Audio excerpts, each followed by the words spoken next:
Selamat pagi, saudara-saudara kasih dalam Tuhan.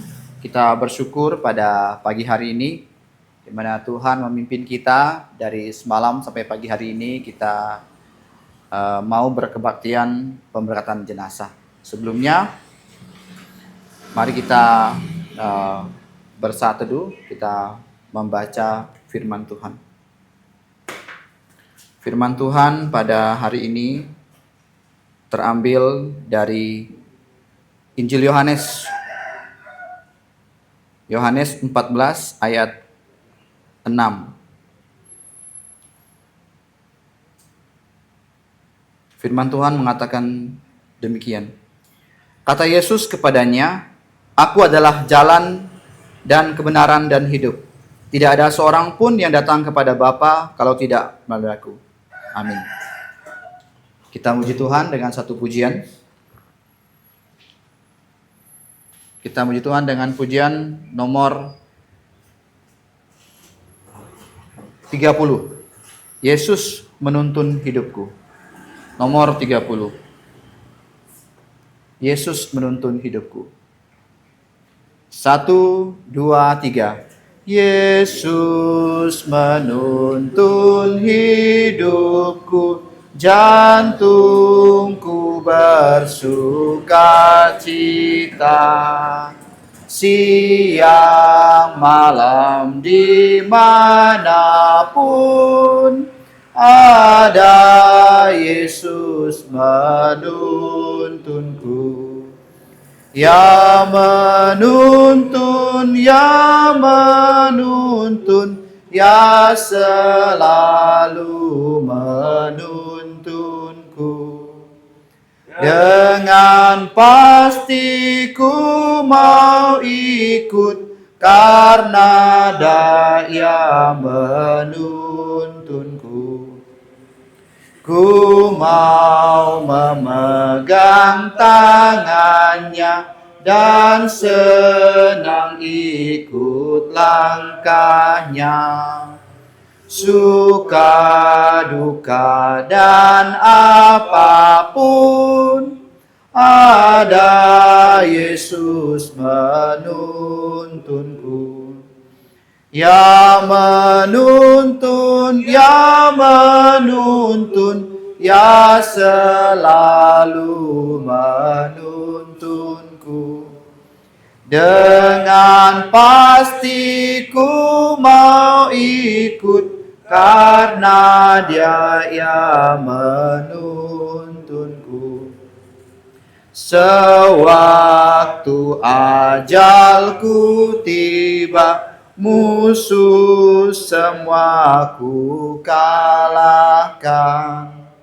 Maut takkan buatku takut, karena Yesus menuntunku. Ya menuntun, ya menuntun, ya selalu menuntunku. Dengan pasti ku mau ikut, karena Dia menuntunku. Mari kita berdoa. Bapa kami yang di surga, Allah pencipta langit dan bumi, dan kami manusia adalah puncak ciptaan-Mu. Pada malam hari ini kami sungguh bersyukur, pagi ini kami sungguh bersyukur ya Tuhan, di mana Engkau sudah menuntun kami sampai ke yayasan ini. Dan sebentar lagi Tuhan, kami akan mendengarkan firman-Mu. Tolonglah kami, baik yang berduka maupun yang akan mengantar kepergian dari atau mengantar jenazah dari Bapak almarhum Pak Agus Daulat. Dan yang Kau menuntun setiap kami agar firman-Mu ini dapat memberikan kami kekuatan dan penghiburan. Terima kasih Bapak. Ampuni dosa kami berdoa dalam nama Tuhan Yesus. Amin. Kita menuju satu pujian lagi. Kita memuji Tuhan nomor 35, damai di jantungku. Nomor 35. Walaupun kita dalam suasana duka, tetapi ada damai Tuhan yang selalu menaungi kita semua. Damai di jantungku. Damai di 1, 2, 3. Damai di jantungku, bukan dari dunia, selamanya jadi milikku. Meski awan gelap yang menutupiku, ku ada damai di jantungku. Di dalam jantungku, Dia milikku. Di dalam jantungku ada senang. Dia takkan tinggalkanmu, inilah janjinya. Ku tak tinggalkanmu, Dia milikku. Damainya yang indah penuhi jantungku, umat semua memujinya. Gelap jadi terang, susah pun lenyaplah. Yesus sumber berkat yang indah. Di dalam jantungku, Dia milikku. Di dalam jantungku ada senang. Dia takkan tinggalkanku, inilah janjinya. Ku tak tinggalkanmu, Dia milikku. Damainya Ku diberi, simpan di jantungku. Hidupku senang selalu. Kelak hari mulia, Dia akan menjemputku pulang sorga rumah Bapakku. Di dalam jantungku, Dia milikku. Di dalam jantungku ada senang. Dia takkan tinggalkanku, inilah janjinya. Ku tak tinggalkanmu, Dia milikku. Tiba saatnya kita akan mendengar firman Tuhan. Kepada hambanya saya persilakan. Saudara-saudari di dalam Tuhan Yesus Kristus yang saya kasihi, khususnya keluarga yang sedang berduka, saya ucapkan selamat pagi. Mari kita kembali bersatu untuk merenungkan firman Tuhan yang seperti biasa dari Injil Yohanes pasal 11 ayat 25 dan 26. Injil Yohanes pasal yang ke-11 ayat 25 sampai 26. Kita akan membacanya dengan serentak karena hanya 2 ayat saja. Kita mulai. 1, 2, 3. Jawab Yesus, "Aku adalah kebangkitan dan hidup.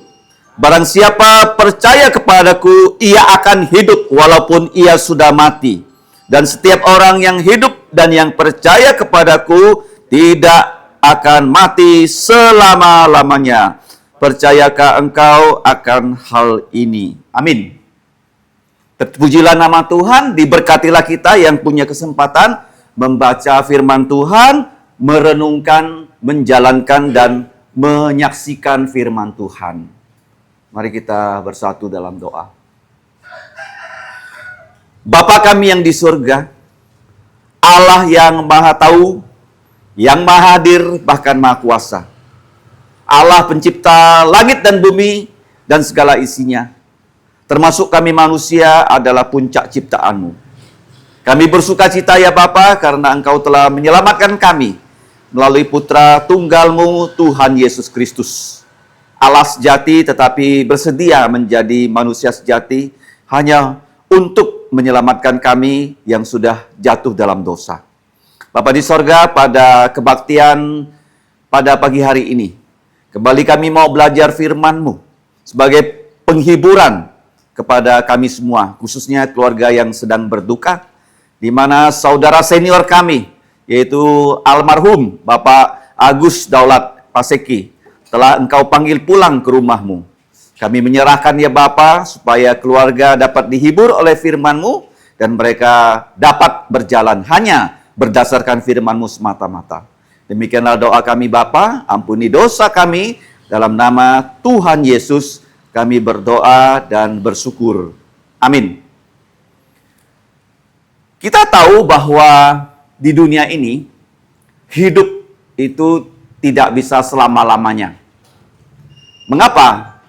Karena Alkitab sudah mengatakan pada kita, sejak manusia jatuh dalam dosa, konsekuensinya adalah, mohon dimatikan ya HP-nya, supaya tidak mengganggu jalannya kebaktian.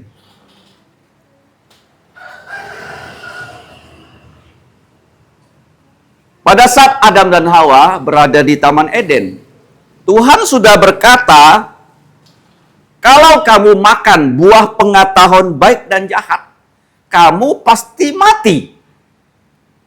Tetapi iblis yang tidak suka manusia terus berbahagia, dia menggunakan ular untuk menggoda Hawa, supaya Adam bisa jatuh dan semua manusia jatuh dalam dosa. Ketika Hawa diajak bercakap-cakap dengan ular, Hawa termakan kebohongan ular yang mengatakan, kalau kamu makan buah pengetahuan baik dan jahat, kamu bukan hanya tidak mati, tetapi bahkan kamu dapat menjadi seperti Allah. Nah, iblis kalau kita lihat di Alkitab selalu menggoda manusia dengan 3 macam nafsu. Itu ditulis dalam surat 1 Yohanes. Nafsu daging, nafsu mata, sombong. Jadi Hawa, dia tergoda dengan 3 macam pencobaan itu. Akhirnya dia makan buah pengetahuan baik dan jahat. Dan setelah itu dia berikan kepada suaminya, dan suaminya makan. Begitu Adam makan, semua manusia ikut dengan Adam jatuh dalam dosa. Sebagai akibatnya, kita semua mati. Tetapi kita bersyukur pada Allah bahwa Dia menjanjikan juru selamat, yaitu Yesus Kristus. Jadi Allah berkata kepada Adam dan Hawa, akan ada selalu permusuhan ya antara iblis dengan kamu. Tetapi apa yang akan terjadi? Keturunan perempuan akan meremukkan kepala ular, dan ular akan melukai tumit dari keturunan perempuan. Dan kita tahu satu-satunya keturunan perempuan di dunia ini adalah Yesus Kristus yang lahir dari anak darah Maria. Nah, pagi ini kita mau belajar dari perkataan Yesus di Injil Yohanes. Karena Injil Yohanes ini adalah Injil yang khas. Setelah Matius, Markus, Lukas menulis 3 Injil, sudah lama sekali. Jadi sudah sekitar hampir 30 tahun kemudian. Baru Tuhan menggunakan Yohanes menulis Injil Yohanes. Kalau kita telah isinya, begitu banyak yang tidak dibicarakan di Injil Matius, Markus, Lukas, dipercakapkan di Injil Yohanes, termasuk di pasal yang tadi kita baca. Nah, Injil Matius itu mengajarkan kita Yesus adalah raja. Ingat ya, Yesus adalah raja. Semboyannya adalah singa suku Yehuda. Yang kedua, Injil Markus mengajarkan kita Yesus adalah budak. Budak ya. Bukan pembantu, bukan hamba ya. Budak. Karena di Injil Markus lebih dari 40 kali kata segera, segera, segera, segera. Kemudian yang ketiga, Injil Lukas Yesus adalah putra manusia. Maka kita lihat di Injil Lukas pasal 3, silsilah Tuhan Yesus itu sampai kepada putranya Adam, putra Allah. Nah, Injil Yohanes ini sebagai pamungkas. Yesus adalah Tuhan. Lambangnya burung elang. Rajanya burung. Makanya di Injil Yohanes ada 7 mujizat yang dicatat. Kalau kamu lihat di Injil Yohanes ada berapa mujizat? 7. Kenapa 7? Karena 7 itu angka sempurna Tuhan. Nah, di Injil Yohanes ini juga ada 7 pernyataan dari Yesus. Karena begini ya, kita tidak mungkin kenal dengan Allah kalau Allah tidak mau kenal dengan kita. Ingat baik-baik ya. Misalnya saya mau berkenalan dengan Presiden Donald Trump. Nggak mungkin. Itu mimpi. Tapi kalau dia mau berkenalan dengan saya, oh bisa dia. Dia bisa kirim agen rahasia. Cek, siapa itu orang ini? Di mana rumahnya? Dia bisa datang. Demikian juga kita tidak mungkin mengenal Yesus kalau Yesus tidak mau kenal kita. Nah, Yesus di Injil Yohanes memperkenalkan dirinya sebagai aku adalah 7 kali, gak bosan-bosan. Kenapa begitu? Karena pada saat Musa di padang belantara di kaki Gunung Sinai, ketika dia sedang menggembalakan domba dari mertuanya. Seperti sekarang kan, panas kan? Nah, kalau di padang gurun, kalau ranting-ranting kering itu terbakar dengan sendirinya itu biasa. Karena digesek oleh angin, kena matahari yang panas, langsung menyala. Tapi terbakar, habis itu. Ya seperti kita lihat di Kalimantan, seringkali lahan-lahan itu bisa dibakar, bisa terbakar. Tapi kali ini, dia melihat ada ranting yang terbakar, menyala. Seperti ini. Tetapi anehnya, ranting itu enggak terbakar. Menyala, tetapi tidak terbakar. Dibilang sebagai burning bush. Aneh bukan kalau lilin ini dibakar, pasti ya lama-lama habis. Itu tidak habis-habis. Dia berhenti melihat ranting yang menyala tetapi tidak terbakar. Itu mujizat. Tuhan sedang mencari Musa. Tadi saya katakan ya, kalau Tuhan tidak mencari kita, kita tidak mungkin kenal Tuhan. Jadi waktu Musa berhenti, dia mau berjalan dekat dengan ranting itu. Tuhan bilang, "Hey, stop. Ini bukan teritorimu Musa, ini teritoriku." Kadang-kadang kita manusia menganggap semua itu teritori kita loh. Saking kurang ajarnya manusia. Ya masuk gereja, petentang-petenteng. Ya, nggak ada lagi hierarki. Itu manusia yang sudah jatuh dalam dosa. Nah, waktu Musa mau masuk, mau berdekat, Tuhan bilang stop. Kenapa stop? Tempat ini ketika Tuhan hadir, itu kudus. Jadi di sini kalau Tuhan itu hadir, kudus. Nggak peduli presiden di sini, dia harus ikut acara kebaktian. Donald Trump kalau di sini, dia akan duduk, dengar dengan diam loh. Siapapun dia. Makanya di kebaktian, HP harus mati. Nggak boleh ada yang ngomong, kecuali Tuhan. Nah, jadi waktu Musa mau mendekat, Tuhan bilang stop. Kamu buka sepatu kamu. Jadi dia buka sepatunya, nggak boleh dekat-dekat. Kemudian Musa bertanya pada Tuhan, siapa namamu? Siapa namamu? Ya, pertama kali dalam dunia ini orang yang punya kesempatan bertanya pada pencipta, siapa namamu? Tidak pernah terjadi sebelumnya. Dan Tuhan menjawab. Apa jawabannya? Aku adalah aku. Sama-sama kita ucapkan. 1, 2, 3. Aku adalah aku. I am that I am. Artinya dia kemarin hari ini selamanya sama. Kalau kita tidak sama. Kemarin saya dengan hari ini saya beda. Umurnya sudah tambah 1 hari kan. Ya. Almarhum Pak Agus kelihatannya masih kuat, sehat kan. Tapi Tuhan memanggil dia dengan sekejap. Tidak ada yang menyangka.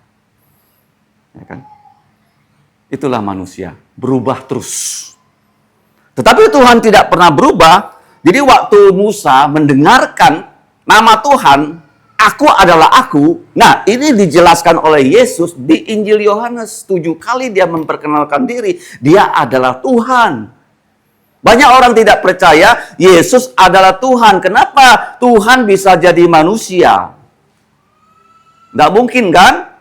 Tuhan bisa jadi manusia. Tuhan bisa jadi manusia. Kenapa? Karena manusia diciptakan sesuai dengan peta teladannya Tuhan. Ingat baik-baik ya. Kenapa kita manusia ini berharga di mata Tuhan? Karena kita diciptakan sesuai dengan peta dan teladannya Tuhan. Itu yang membuat kita sangat berharga di mata Tuhan. Makanya kemarin dalam kebaktian penghiburan dikatakan berbahagialah orang yang mati dalam Tuhan. Kok bisa ya orang mati kok disebut berbahagia kan? Karena yang mati di dalam Yesus, begitu dia meninggalkan tubuh, jiwanya langsung di sorga bertemu Tuhan Yesus. Memang jenazahnya masih di sini, akan kita makamkan secara terhormat, tapi dia sudah tidak ada di sini. Nah, waktu orang Tionghoa meninggal, kadang-kadang banyak hal lucu yang terjadi. Mereka nggak tahu. Di peti mati itu mereka bilang, "Pa, Ma, maafkan saya ya, dulu aku nakal." Emangnya dia dengar? Dia tidak mendengarkan kita lagi. Paham? Jadi orang Kristen, jangan di peti mati itu ngomong-ngomong sama orang tua kamu. "Pak, dulu aku nakal loh. Tolong maafkan." Dia nggak dengar. Paham ya? Dia di sini jenazahnya, rohnya langsung sudah dibawa malaikat-malaikat ke surga. Tetapi kalau orang tidak percaya Yesus, apa yang terjadi? Tidak ada orang yang tahu bagaimana setelah kematian itu terjadi. Nggak ada yang tahu loh. Kalau saya mati, kalian nggak bisa pesan. Tolong WA saya ya. Kirim videonya lah. Kirim gambarnya ya. Di tempat mati itu kayak apa? Nggak bisa. Tidak ada yang bisa seberang jurang itu. Hanya Yesus yang mengatakan. Kalau mati seperti Lazarus, dibawa malaikat-malaikat ke pangkuan Abraham. Kenapa Abraham? Karena Abraham itu bapak orang beriman. Kalau tidak percaya, orang kaya, apa yang terjadi? Langsung ditangkap malaikat juga. Dilempar ke neraka. Ya, tidak ada orang yang pernah ke neraka ya. Tapi Yesus yang menciptakan neraka. Bukan untuk manusia loh neraka itu. Tuhan Yesus ingin semua kita masuk surga dan percaya Yesus dan bertobat. Neraka itu Yesus bilang, apinya tidak padam. 3 kali loh dia bilang dalam Injil Markus. 3 kali ya, ingat baik-baik. 3 kali loh, bukan sekali loh. Apinya tidak padam, ulatnya tidak mati, terus tidak ada kawan. Tidak bisa lagi ya berkumpul seperti ini. Tempat itu untuk setan dan roh-roh jahat, bukan untuk kita. Yesus ingin kita diselamatkan. Nah, makanya di Injil Yohanes dia memperkenalkan diri sebagai aku adalah 7 kali.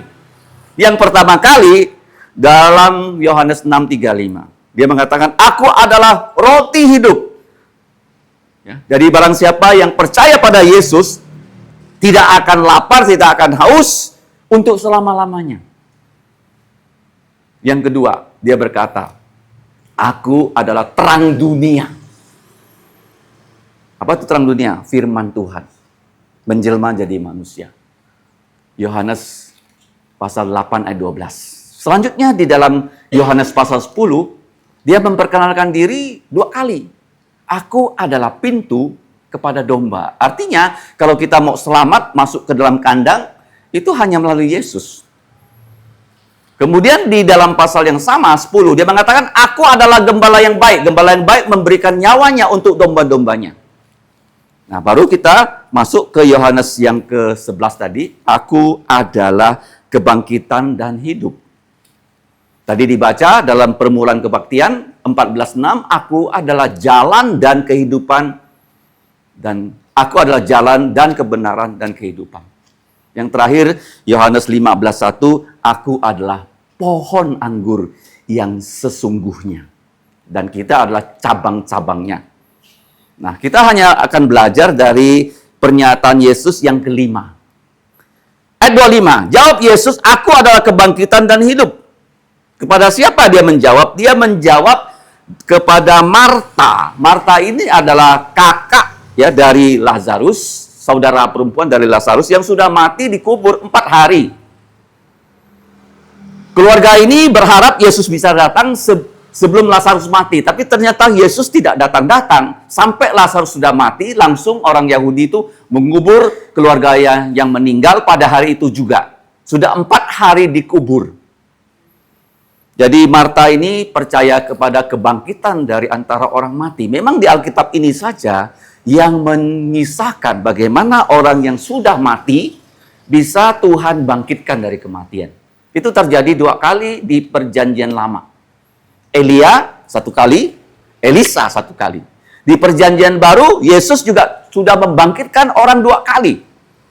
Yaitu putrinya Yairus yang baru saja mati, masih dalam kamar. Yesus datang, Yesus membangkitkan dia. Yang kedua adalah putra tunggal janda miskin di Naim. Satu-satunya putra loh. Sudah mati beberapa jam, sudah diusung dikubur, Yesus sengaja bertemu dengan rombongan yang menuju makam. Yesus memerintahkan mereka berhenti dan Yesus membangkitkan ya, anak remaja yang sudah mati beberapa jam. Kali ini Lazarus sudah mati 4 hari. Sudah dikubur 4 hari.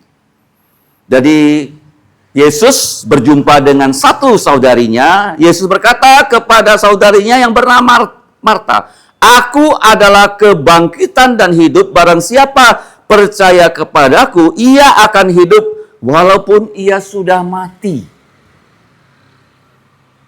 Jadi kita yang sudah percaya Yesus, walaupun kita itu mati, tidak disebut mati di Alkitab loh. Disebut tidur. Disebut apa?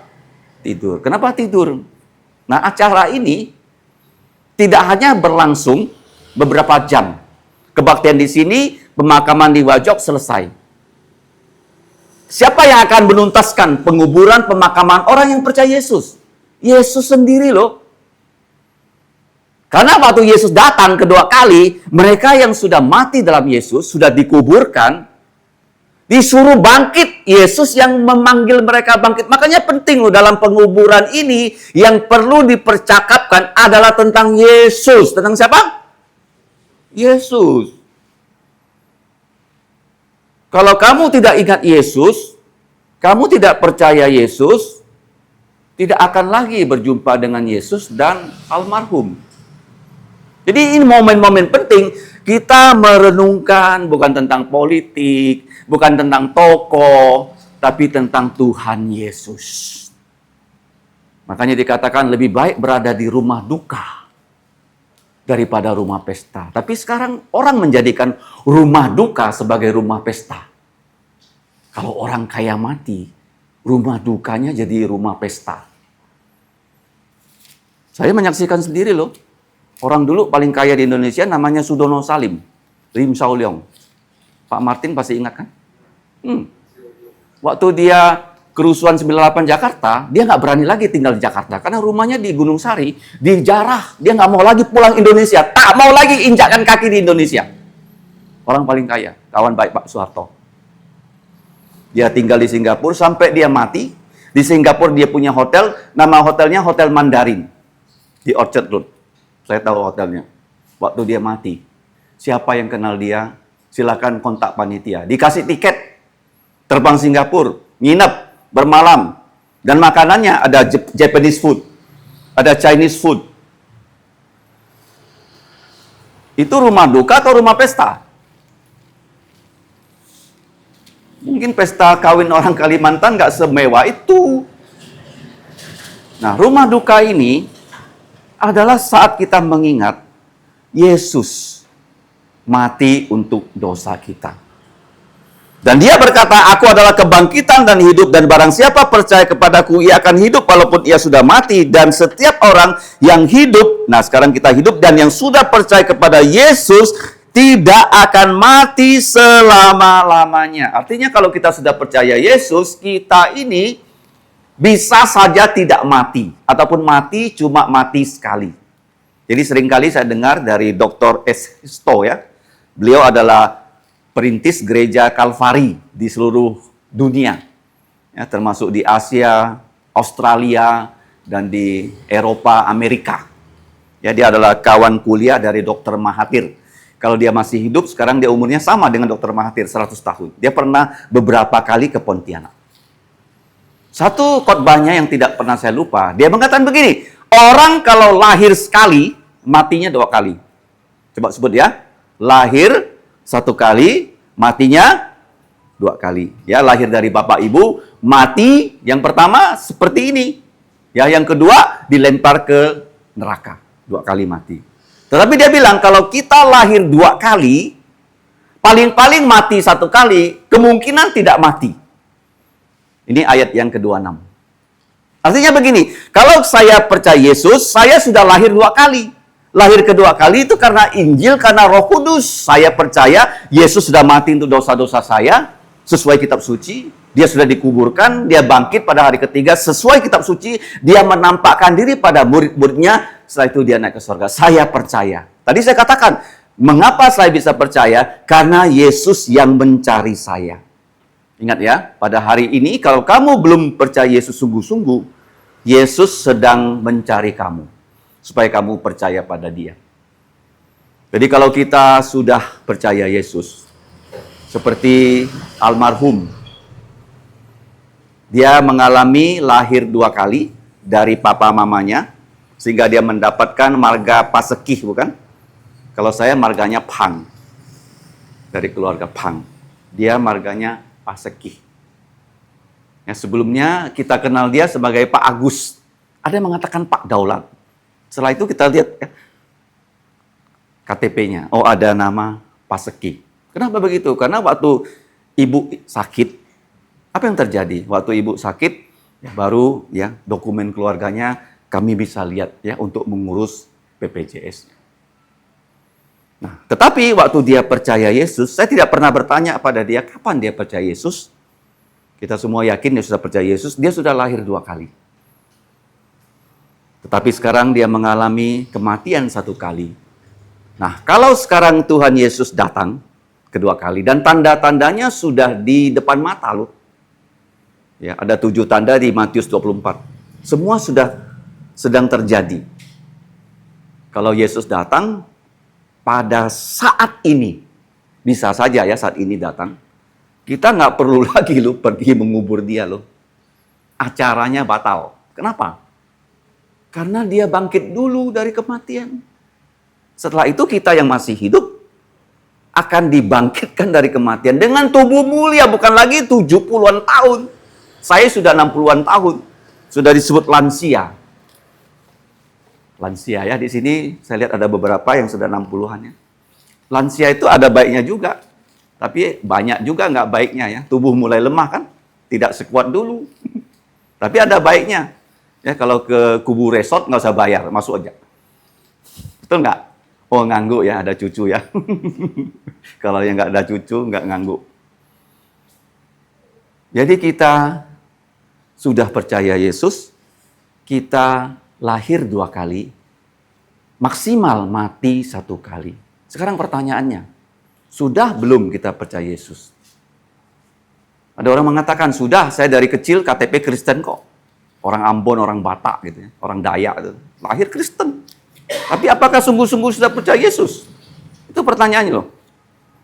Ya, kalau belum percaya Yesus, segeralah terima Yesus sebagai Tuhan dan Juru Selamat kita. Karena dia sedang mencari kita melalui kebaktian pada pagi hari ini. Dan pertanyaan Yesus kepada Marta, percayakah engkau akan hal ini? Ya Tuhan, aku percaya bahwa Engkau adalah Mesias, Putra Allah, Dia yang akan datang ke dalam dunia. Jadi kita tahu kepercayaan kita ada di ayat 27. Ya Tuhan. Jadi kita berkata kepada Yesus, Engkau adalah Tuhan, aku percaya bahwa Engkau adalah Mesias, Putra Allah. Karena banyak orang Yahudi tidak percaya Yesus sebagai Mesias, sebagai Putra Allah. Karena Putra Allah harus datang pertama ke dunia ini untuk mati untuk dosa-dosa kita. Yesus datang pertama kali bukan untuk langsung membebaskan orang Israel dari penjajahan. Itu yang mereka harapkan. Tapi Yesus datang sebagai manusia. Dia mewakili kita. Ya, dia mau menjadi wakil kita bukan sembarangan ya langsung lahir langsung jadi wakil, tidak. Dia hidup 30 tahun dulu ya di kota Nazaret, baru setelah 30 tahun dia keluar dan dia harus dibaptis dulu oleh Yohanes Pembaptis. Kenapa dibaptis? Bukan karena baptisan pertobatan, karena pengurapan. Yohanes adalah imam mengurapi Yesus sebagai nabi seperti Musa, sebagai imam seperti Melkisedek, sebagai raja seperti Raja Daud. Makanya disebut Mesias. Bahasa Indonesianya adalah Al-Masih. Al-Masih. Sekarang diganti dengan apa? Yesus Kristus. Kristus itu bahasa Yunani. Mesias bahasa Ibrani, Al-Masih bahasa Arab. Ya, Alkitab kita juga ada bahasa Arab ya. Kalau kita ke gereja Arab, kalau kita baca Alkitab Arab, ada kata Assalamualaikum, gitu ya. Nah, Pak Martin pejabat itu pasti paling ingat ya. Kalau saya nggak gitu ya, kayaknya bukan pejabat. Assalamualaikum, ada di Alkitab. Jadi Mesias itu adalah bahasa Ibrani. Jadi di sini kita lihat ya, Yesus bukan hanya manusia sejati, tetapi dia adalah Putra Allah. Allah itu satu, tiga pribadi, Bapa, Putra, Roh Kudus. Dia adalah pribadi kedua dari Allah Tritunggal yang disebut Putra Allah atau Allah Putra. Nah, dia yang akan datang ke dunia dan sudah datang. Kita tahu Yesus sudah datang hampir 2000 tahun yang lalu ya. 2025 ya, 2020-an tahun lalu sudah datang di dunia ini. Karena dia lahir pada saat 4 sebelum Masehi. Dia sudah datang dan kita belajar bahwa kedatangan Yesus mengubah dunia ya. Sehingga kalender kita yang sekarang kita pakai adalah tahun kelahiran Tuhan Yesus. 2025 itu dimulai dari tahun kelahiran Yesus dikurangi 4. Kita tahu Yesus sudah lahir, tapi banyak orang yang tidak mau terima dia sebagai Mesias dan Putra Allah. Bahkan orang Yahudi menyalibkan dia melalui tentara-tentara Roma. Nah, memang kehendak Allah supaya Yesus mati. Kalau dia tidak mati di salib, maka kita semua mati kekal di neraka. Tetapi Yesus dia bersedia mati di atas kayu salib. Sehingga janji Allah kepada Adam dan Hawa di mana dikatakan bahwa keturunan perempuan akan meremukkan kepala ular, itu terjadi di atas kayu salib. Jadi waktu Yesus mati di salib, dia itu mencurahkan darahnya untuk mengampuni semua dosa-dosa kita. Setelah itu dia dikuburkan. Setelah itu pada hari ketiga, hari Minggu, dia bangkit dari kematian. Nah, sekarang yang menarik ya dari pembacaan tadi. Tuhan Yesus sedang menyampaikan, aku adalah kebangkitan dan hidup kepada seorang perempuan loh. Marta. Kenapa perempuan ya? Waktu Yesus bangkit, yang pertama melihat Yesus bangkit juga rombongan perempuan. Karena yang pertama ditipu oleh iblis adalah wanita. Hawa ditipu, kemudian Adam diajak supaya dibohongi juga. Jadi kita tahu di sini kebangkitan Tuhan Yesus sudah terjadi ya hampir 2000 tahun yang lalu. Dan sejak dia bangkit dari kematian, itu mengubah ya sejarah dunia. Kenapa mengubah sejarah dunia? Karena setelah dia bangkit, dia menampakkan diri, dia naik ke sorga. Bapa mengirim Roh Kudus melalui Tuhan Yesus. Sehingga para murid ya, setelah Yesus naik ke sorga 10 hari, menerima kuasa Roh Kudus, mereka menjadi pribadi yang berbeda dengan sebelumnya. Mereka terus berani ya menyaksikan tentang Tuhan Yesus. Dari Yerusalem, Yudea, Samaria sampai ke ujung bumi. Nah, marikah kita pada pagi hari ini ya, sebelum kita berangkat ke tempat pemakaman ya, khususnya keluarga yang sedang berduka dan kita semua, kalau kita masih mau berjumpa dengan almarhum, marilah kita sungguh-sungguh percaya Yesus. Dan jangan lupa, kalau kita masih diizinkan hidup di dunia ini dengan sehat, layanilah Tuhan. Bekerjalah untuk Tuhan. Ya, saya ingat almarhum ini orangnya kalau diajak melayani tidak pernah bilang tidak. Dia selalu siap. Ya, pernah satu kali waktu pembangunan itu memerlukan pengiriman tanah. Tapi problemnya pengiriman itu terjadi di tengah malam. Jadi saya telepon, ternyata beliau mengangkat telepon dan dia bersama saudara Ayong ya, di gereja menerima truk yang datang pada tengah malam untuk dihantar ke lokasi pembangunan sekolah Kristen Kalvari. Makanya saya telepon dia, telepon saya pasti tercatat ya di HP dia. Jadi waktu sakit sekali, dia menelpon saya. Nah, jadi kita bersyukur saudara Yapdim tepat waktu ya bisa membawa dia ke rumah sakit. Dia sempat segar ya di rumah sakit. Dia sempat bercakap-cakap ya di depan PI Rudi kan. Tapi kita tidak menyangka ya, setelah masuk ICU, Tuhan memanggil dia pulang. Tapi teladannya harus kita ikuti, khususnya anaknya. Layanilah Tuhan selama kita kuat. Ya, kalau sudah dipanggil pulang, tidak bisa lagi kita bekerja untuk Tuhan. Bagaimana cara melayani Tuhan? Bagaimana? Gampang ya, tiap hari baca Alkitab. Ya, kalau kita tiap hari rajin belajar firman, Tuhan Yesus sendiri yang akan menuntun kita bagaimana menjadi muridnya yang baik. Ya, inilah pelajaran kita pada pagi hari ini, supaya ya, kita dihiburkan ya, bahwa perpisahan ini hanya sementara. Ya, kita awali di sini, nanti Tuhan Yesus yang akan membangkitkan almarhum yang sudah dipanggilnya pulang. Ya, sekarang dia di surga, tidak ada lagi sakit, tidak ada lagi penderitaan, dan yang paling ya, berbahagia, dia sudah berjumpa dengan neneknya Christine. Di surga memang tidak ada kawin mengawinkan, tapi sudah berjumpa. Nah, kita bersyukur di sini banyak ya, suami istri yang sama-sama percaya Yesus. Ada yang pergi duluan kan? Nggak mungkin sama-sama kan, kecuali pesawatnya jatuh ya. Nah, dia siap-siap juga ya. Seperti Bapak ini, istri beliau sudah beberapa tahun ya dimakamkan. Nah, kemarin hari Minggu pagi dia sudah bertemu. Selain dengan Yesus ya, ketemu dengan istrinya yang bukan lagi tua, tapi muda ya. Nggak ada lagi di surga tuh orangnya bungkuk-bungkuk tuh. Ya, perlu sempir rambut, nggak ada lagi itu ceritanya ya. Nggak laku di sana.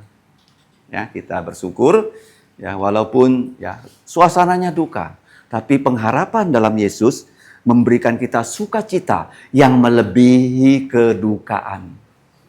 Ya, sukacita melebihi apa? Kedukaan. Karena apa? Injilnya Yesus sudah bangkit dari kematian, punya tubuh mulia. Kita semua nanti akan punya tubuh mulia. Yang tidak dibatasi oleh ruang. Yang tidak bisa lagi berbuat dosa loh. Itu tubuh mulia loh. Apa tubuh mulia? Nggak bisa lagi punya pikiran jahat. Ya, semuanya pikiran bagus. Kita baca sebagai penutup sama-sama. Injil Yohanes 11 ayat 25, 26 dan 27. 3, 2, 1. Jawab Yesus, "Aku adalah kebangkitan dan hidup. Barang siapa percaya kepadaku, ia akan hidup walaupun ia sudah mati. Dan setiap orang yang hidup dan yang percaya kepadaku tidak akan mati selama-lamanya. Percayakah engkau akan hal ini?" Jawab Marta, "Ya Tuhan, aku percaya." bahwa Engkau adalah Mesias, Putra Allah, Dia yang akan datang ke dalam dunia. Mari kita berdoa. Bapa kami di surga, kami sungguh bersyukur di rumah duka ini pada saat Engkau sudah memanggil saudara senior kami, ayah dari keluarga yang sedang berduka, ayah mertua, bahkan kakek dari yang sedang berduka. Kami bisa disatukan untuk berkebaktian mendengarkan firman-Mu. Kiranya Roh Kudus menjadi penghibur kami melalui firman-Mu. Khususnya kami semua di sini yang belum sungguh-sungguh percaya Yesus, bisa sungguh-sungguh percaya Tuhan Yesus. Kami mau terus mengikuti keteladanan yang sudah ditinggalkan oleh almarhum Bapak Agus Daulat Paseki. Kiranya kami mau siap selalu menjadi pelayan-Mu yang mengerjakan pekerjaan-Mu. Kami serahkan ya Bapak acara selanjutnya, baik penutupan peti, pemberangkatan kami ke pemakaman, bahkan kebaktian singkat di pemakaman, kiranya Engkau yang menolong dan menyertai. Dengarkan doa kami berdoa dalam nama Tuhan Yesus. Amin. Mari kita berdiri, pujian kita yang terakhir, nomor 8. Hanyalah darah Yesus. Nomor 8.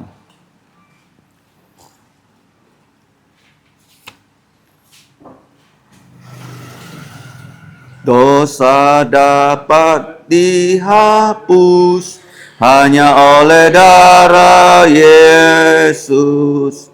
Aku disempurnakan hanya oleh darah Yesus.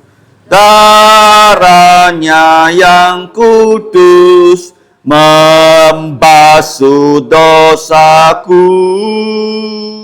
Tiada yang lain, hanyalah darahnya Yesus.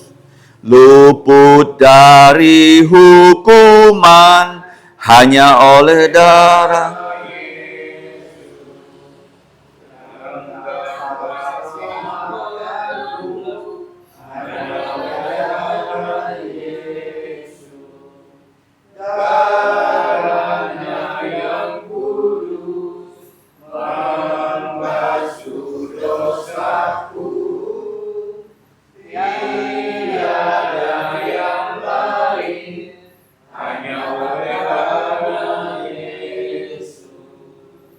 Dosaku diampuni hanya oleh darah Yesus. Tutur dan perbuatanku hanyalah darahnya Yesus. Darahnya yang kudus membasuh dosaku. Tiada yang lain, hanyalah darahnya Yesus. Kita tetap berdiri, mari kita bersatu menerima berkat dari Tuhan kita. Kiranya anugerah keselamatan, bahkan pelayanan dari Tuhan Yesus Kristus, dan kasih Allah, dan persekutuan Roh Kudus, menyertai saudara-saudari semua. Amin. Amin. Amin. Amin. Silakan duduk. Doa teduh.